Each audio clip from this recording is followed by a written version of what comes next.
What's up, everyone? Day 2, NAB 2019 here on the Maxon showroom floor. I'm here with Brett Morris. I feel like it's been so long since we've talked. It's been a minute. It's good to be back. Let's see, you just presented. For context, we just recorded this entire interview and we're doing it again. Yes, we're doing it again. Thanks, Kevin. All right, so you just presented. Let's see, you own a company, an LA-based company, Yep. Ranger and Fox. Yes, that's right. All right, tell me a bit about Ranger and Fox. Okay, so it's myself and Steve Panicara. We're the two owners. We started it just over 2 years ago. We set out. Happy anniversary. Thank you. Again. Thank you. We started it with the intention of building our dream studio. We wanted just to, create an environment where we were doing the work that we wanted to be doing with the clients that we wanted to.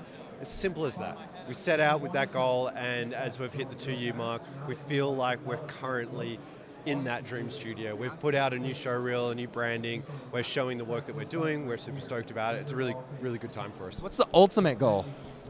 Just world domination. Isn't that? Yeah, dude. What are we gonna do every night? We're gonna take over the world. Yeah, well, that's right. Exactly. Yeah, gosh, pinky in the brain. Yeah. No, we're taking it baby steps. I mean, we're learning so much in the process. I mean, it's a totally different beast when you're on that business operation side and you're just learning about all these different facets of the company, of running a project that you didn't know. So with every little baby step, we're learning a little bit more, we're realigning our goals, and who knows, in a year from now we might look a little bit different, but we're just all about that organic growth at this stage. All right, again, tell me about your 4 principles. See, now that I know about the 4 principles, I can just talk to you about it, because we were talking about your process and how you guys make stuff look so good, and you said you've got this 4-step process. Tell me the 4 process, or tell these people, because I already know it. Yeah, so we started sort of analyzing our work, and we were trying to figure out what makes our work ours. It's easy to see all of the other projects around, and we do things in a particular way. We have a process. Steve and I have been working together for almost a decade now, so we do things in a very particular way. And so we sort of evaluated what we did and realized that there's these 4 principles that we abide by when we're doing work. It's always a design-forward aesthetic, technical prowess, a rhythmic animation language, and a strong sense of typography. And so with those 4 components, we're able to visualize and realize what a project's potential is in the early stages we're designing, as we're thinking about these 4 components to ultimately what is going to be the pillars of the project that's going to hold it up. So how'd you guys come up with that? Were you just like, oh, hey, we're kind of doing this for every single project. We should write these on the wall. We should etch them in stone and hang them on the wall. Yeah, I want to say it's as literal as that, but I think it's a combination of what Steve and I bring to the table. We're very different artists in our background and our journey to get where we are. So we look at things very differently from each other, but in that, we have this sort of melting pot of ideas that we culminate to ultimately make the Ranger and Fox work. And those principles was what got us really excited when we used to work together at our old studio. Anytime that Steve and I would get a project, we would just have a different output because that was our process. This was just a natural, organic way that him and I, through the best of the skill set that we had together to create that. And so we both align on all of those 4 principles. We just try and add our own little flavor in throughout the process, which ultimately is the output that we share.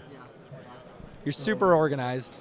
Lots of espresso rigs. Yes. Yeah, and with that the project that you showed off here at NAB, you were super duper organized. You had all these different quadrants of the different the animations, and talk to me about that process. Really keeping organized in order to keep an efficient workflow.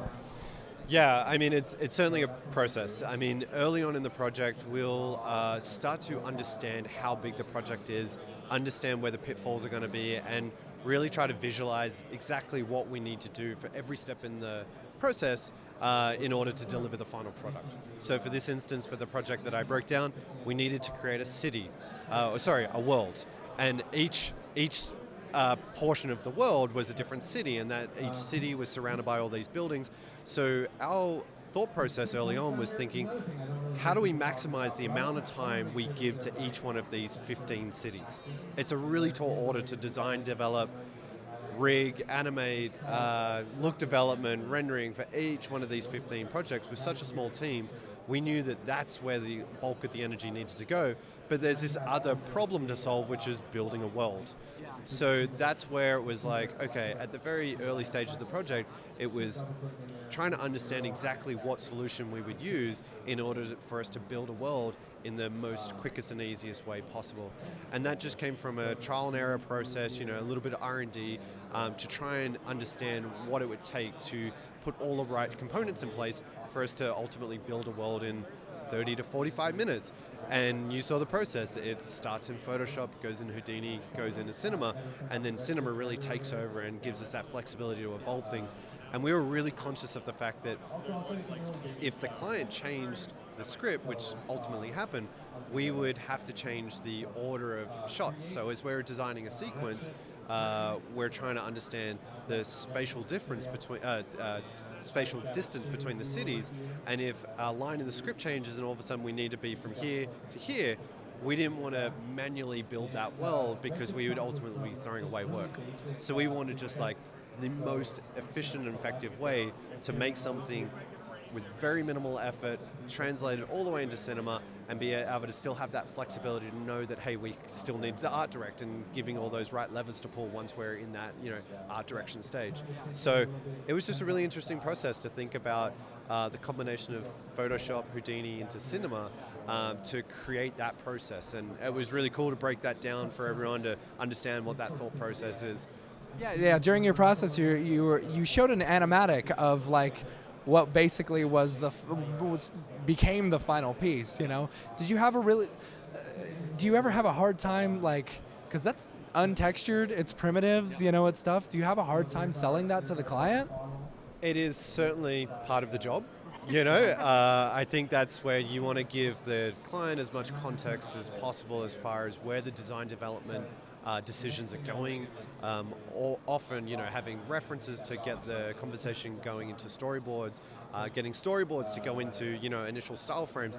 That's a very incremental process, and the more context and language you can build around every stage, the more confidence you can give your client in order to say, hey, here's the animation, we're really stoked about this. By the way, it's just a series of boxes, but just remember it's going to look like this style frame. And so they've been in that process, they understand what's happening, so it isn't just like you're just throwing this, very, very low polygon version. You're like, don't worry, at the end, the boxes are going to have shadows. Yeah. There might be some color in there. So I'd love to get your opinion on the new acquisition, Maxon or Redshift. Yeah, I was doing my Steve Ballmer dance behind when they announced it. It's amazing. We've had long conversations about Octane Redshift over the years. I think it's been an incredible opportunity for artists to get into really high-end rendering with all of these tools available, and obviously the competitive landscape has been great for the developers to really push themselves to get to that point, because we, the artists, always benefit from that. We made a conscious decision to to try Redshift when it first was available, and a lot of these production tools and utilities that are available in the render engine really spoke to us in the way that I think about production, because in my presentation you saw some of the random color was being fed into shaders, and shaders do anything. Absolutely cool. Yeah, thank you. So that sort of accessibility into the data is what I really resonated with me with Redshift. So the acquisition is a very comforting one that I feel really fortunate that we've invested the time into our infrastructure and our pipeline to work with Redshift, and it's just going to be really interesting to see how this partnership evolves over time. And everyone talks about the integration being so tight, and the two companies walking in lockstep together. It's going to be really interesting to see how that unfolds over time. Totally agree. Where can people find you guys online? RangerandFox.tv for the studio, at RangerandFox on all the socials.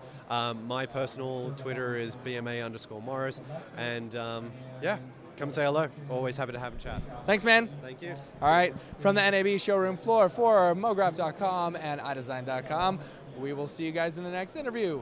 Peace.